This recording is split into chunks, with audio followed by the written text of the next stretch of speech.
Well, hello everybody, welcome to your Language Teaching and Learning channel. My name is Santiago, and we've been talking about action research or classroom research when it refers to education. And we mentioned that action research is something that we all have been doing it all our lives, whether we've known about it or not until now. Action research refers to new ways, experimenting new ways of doing things in order for us to become more efficient. And it could be anything from the way we walk to school, or when we drive to work, we try a different route, we do it in a different way, and it takes maybe less time, or maybe it takes longer, and then we say, okay, forget it, that's not good, but maybe I can try something else. That's action research. When it comes to classroom research, obviously refers to the classroom, education, and it's not limited to the teachers, okay? Students also have to do action research. And how do they do that? Well, it's easy. It all depends on what it is that they are planning to do, what it is that they are trying to do, what is the best way for them to study. It depends on the subject, okay? For example, math, there's only one way to do it, okay? It's just do the exercises over and over again, and you will get better at it, okay? You will understand different things. Calculus, for example, algebra, it just takes a lot of practice.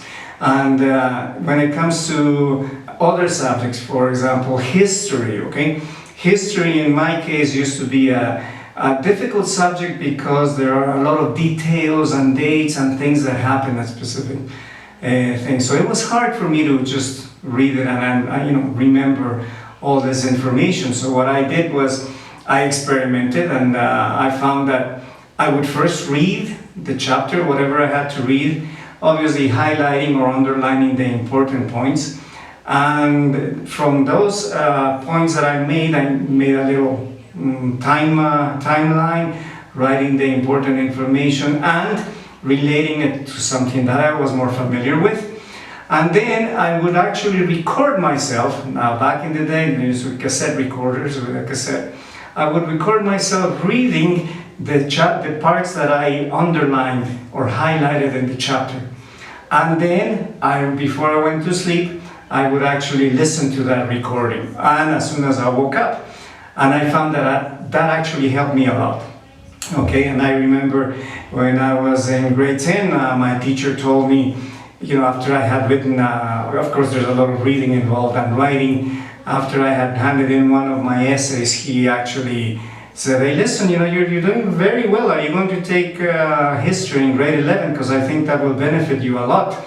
And unfortunately, I couldn't. I said, thank you very much, I appreciate it, but unfortunately I can't because, well, I was going to study engineering and I needed to fill up my schedule with physics, math,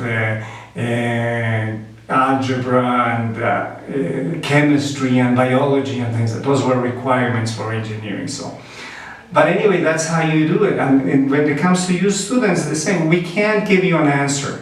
Right? You can say, oh, this is the best way to do it. No, it all depends on you, how you are, how you learn better. We teachers know things, for example, Gardner's theory about how people learn. And we can give you hints, tips, suggestions, advice of the different things that you can try. But it's up to you, the student, to try it, okay, and see which one works better for you. Now, it may be that in one subject this way is better, but in another subject a different method is better.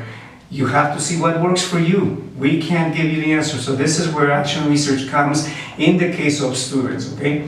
We need to guide them, but it's up to the student, and they need to realize that what method works better for them.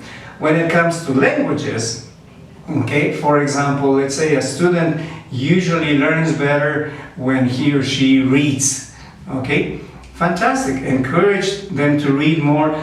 You as a student, read more than you normally do, and you will see that little by little your other skills begin to improve. Your writing, for example, obviously, if you're reading a lot, your writing begins to improve because you learn about new structures and you remember conjugations and so on. And then from your writing, probably you're listening And of course, your speaking. Now, your speaking is sometimes a little more difficult. If you're not an extroverted person who likes to speak no matter what, it'll probably become a little more difficult for you, but in time, it'll work better for you, right?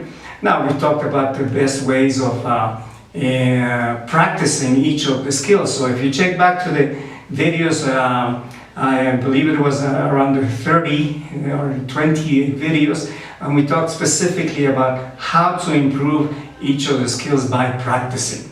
Okay, and that's what you need to do. All right, again, the teachers cannot tell you specifically what works best for you. You need to find out what works best for you.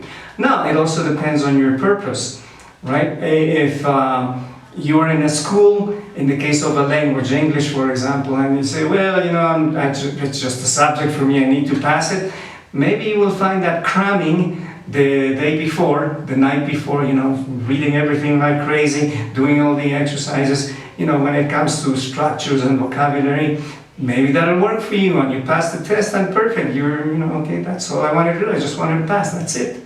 However, if you want to apply the language, then obviously you need to do more stuff. Cramming will not help you, okay, because when it comes to communication, you need to be able to use the language in practical ways. So obviously you need to try to find different ways of doing it, okay?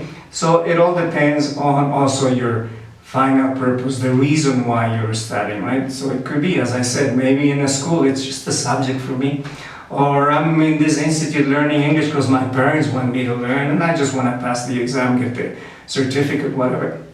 That's different. You can cram, pass the test and everything else. But then when you get to more practical things like international examinations, communication, you need to improve your English because of work, then definitely just cramming will not help you. You definitely need to get out there and practice as much as possible in the ways that we have suggested before, right?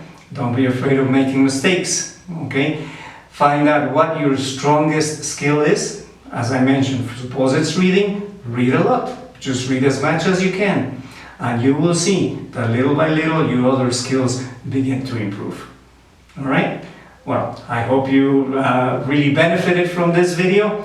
And if you did, please make sure you put your thumbs up, subscribe to the channel, share it with your friends and colleagues. And I look forward to seeing you next week. Take care.